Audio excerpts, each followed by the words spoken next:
Hey there, music nuts. Welcome back to the Real Music Observer. It is Dave, observing real music in real time for real people, just like you right there and me right here. Kansas. Oh, man. How many people like Kansas out there? Raise your hand. Oh, absolutely, man. Kansas, one of the great bands, and one of the bands that I think did extremely well when they replaced their vocalist. Now, I love Steve Walsh. I pay huge respects to Mr. Walsh. In fact, I hear Steve has a new album in the works, which is a little surprising, but we'll cover that in another video. But Ronnie Platt, the guy who took over for him, former Shooting Star lead vocalist, and there's a band you need to check out.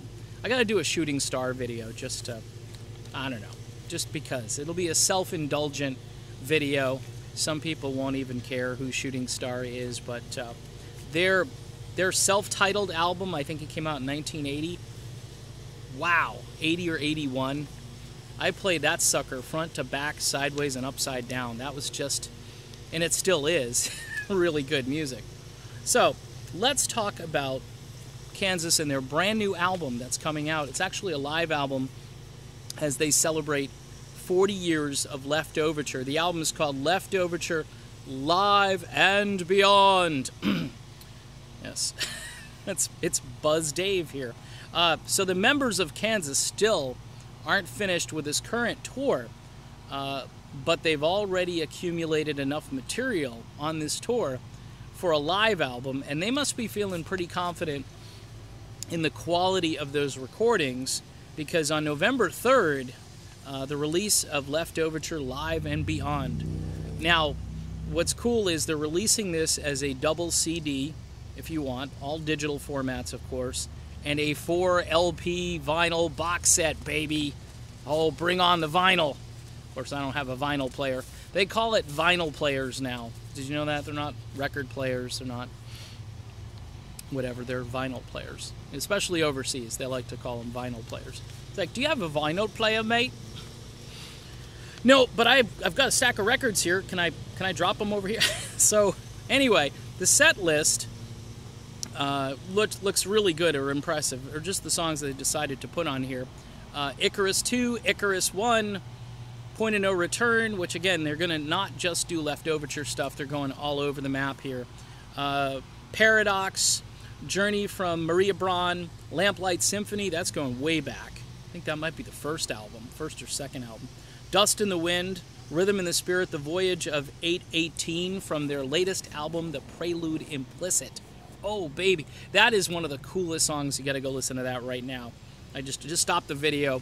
And I'm telling you, The Voyage of 818, it's just a smoking. Look, if you like prog, if you like keyboards, if you like a guy who can sing, if you like a drummer who keeps time like a watch, if you like a guitar player who's not flashy but almost technically perfect in everything he does, if you like a bass player who seems to be having fun, and if you like a what is he, a multi-instrument player, a guy who plays violin, but he plays a bunch of other instruments, you're going to like Kansas. Oh, and a screaming lead vocalist.